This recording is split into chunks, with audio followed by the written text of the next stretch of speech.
रश्मि और अमर लॉकडाउन के चलते डेटिंग ऐप पर मिलते हैं। उसी बीच उनकी बॉन्डिंग बहुत अच्छी बन जाती है और दोनों एक दूसरे से प्यार करने लगते हैं। बस लॉकडाउन खत्म होते ही चट मंगनी पट शादी। उससे पहले घर में बात तो कर लो। अरे माँ पापा कभी मना नहीं करेंगे। अमर की बात सुन रश्मि खुश हो जाती है।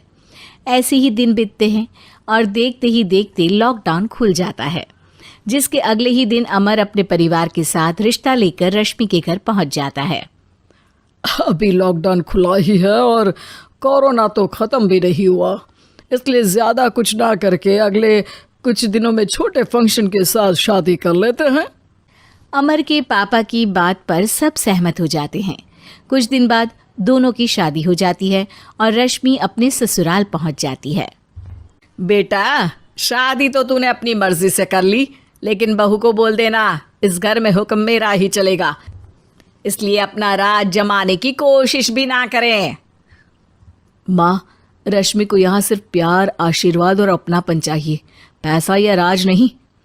बेटी की बात पर सास मुंह बनाए वहां से चली जाती है और अब वो हर रोज रश्मि को परेशान करना और ताने देना शुरू कर देती है। देखो, ये है आजकल की लड़की, इंटरनेट पर लड़कों से बातें करते हुए इन्हें शर्म भी नहीं आती, और यहाँ तो देखो कितनी सीधी सुशील बनकर दिखा रही है।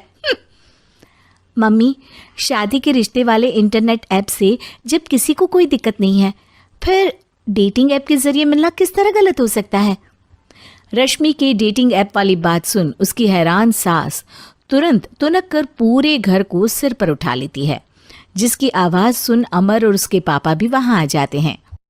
हाय मेरी माता, इतना बड़ा झूठ! डेटिंग ऐप को इंटरनेट के जरिए मिली है बोलकर इस कलमुही को मेरे सर ला बिठा दिया। अरे नास पिटी, तुझे जरा भी शर्म नहीं आई? वहां न जाने कितने लड़कों से गुलू गुलू करके तुझे मेरा ही लड़का मिला था फंसाने के लिए। माँ, मुझे तो समझ नहीं आ रहा क्या बोले जा रही हो। डेटिंग ऐप इस्तेमाल करना कोई अपराध नहीं है, और तुम रश्मि को ऐसा कैसे बोल सकती हो? मैं भी तो था उस ऐप पर।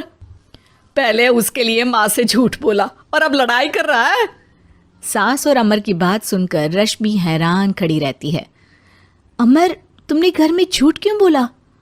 ये सब देख रही हो ना, इसी की वजह से झूठ बोलना पड़ा। एक तरफ अमर और रश्मि की ये बात चल रही होती है, वहीं दूसरी तरफ सास का नॉन स्टॉप क्लेश सबको परेशान कर देता है। सब एकदम चुप, जो हुआ सो हुआ, अब मुझे कुछ ना सुनाई दे। पति की बात सुन सास चुप होकर वहां से चली जाती है, लेकिन अब वो रश्मि के सिर दुनिया भर के सारे काम डालकर उसका जीना पहले से भी ज्यादा मुश्किल कर देती है। मम्मी, मैं आपका गुस्सा समझ सकती हूँ, आपको जो करना है कर लीजिए, मैं कभी कुछ नहीं बोलूँगी। उम्मीद है किसी दिन तो आपका गुस्सा शांत होगा और नफरत प्यार में बदलेगी। रश्मि की अच्छाई को उसका नाटक समझकर सास गुस्से के 7वें आसमान पर चढ़ जाती है और उसी शाम रश्मि को नीचा दिखाने के लिए अपनी सहेलियों को घर बुलाकर उसकी बुराइयां करने लगती है। अरे कौशल्या, क्या बताऊं, आजकल के बच्चे ना बहुत एडवांस हो गए हैं। पहले रिश्ते घर परिवार वाले सब देख परख के कराते थे, और अब ये लोग खुद न जाने कहाँ कहाँ मिलकर खुद ही सब कुछ पक्का करके हमें बता देते हैं। लड़की का कैसा दिन धर्म, कैसा ईमान, कैसा चरित्र कुछ नहीं पता, बस प्यार किया और घर लाकर बिठा देते हैं। अरे ऐसा क्यों बोलती हो? आजकल बच्चे अपने आप में बहुत समझदार हो गए हैं, और फिर पूरी जिंदगी तो उन दोनों को ही साथ निभानी है। अपनी पसंद से शादी कर भी ले तो क्या दिक्कत? तू ही देख ले, पहले इतना अच्छा बेटा और अब सोने पर सुहागे जैसी सर्वगुण संपन्न बहू।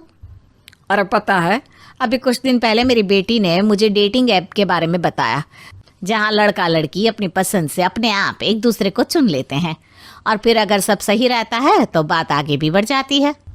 अरे इसमें इतना खुश होकर क्या बता रही हो? ये तो गलत है।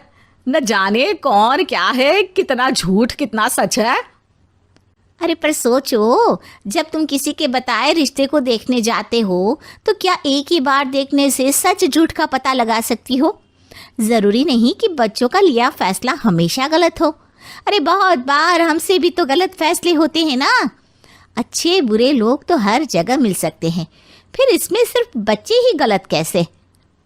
सहेलियों की बात सुन सास सोच में पड़ जाती है और इसी तरह कुछ दिन बीत जाते हैं जिसमें ना तो वो रश्मि को परेशान करती है और ना ही कोई ताना सुनाती है, जिसे देख रश्मि परेशान हो जाती है। मम्मी, आपकी तबीयत तो ठीक है ना? कुछ दिनों से देख रही हूँ आप मुझे कुछ बोलती ही नहीं। तो मेरा परेशान करना ज्यादा अच्छा लगता है क्या? नहीं, आपकी शांति उससे ज्यादा परेशान कर रही है। शांति इसलिए है क्योंकि मुझे एहसास हो गया है कि गलत तुम लोग नहीं, मेरी सोच है। प्यार तो एक सुंदर एहसास और शादी खूबसूरत साथ है। अगर ये साथ सच्चा है तो कहीं पर भी किसी भी तरह जुड़ा हो उससे कोई फर्क नहीं पड़ता। आप कौन है? इतनी अच्छी बातें मेरी पत्नी तो नहीं बोल सकती। क्या आप भी?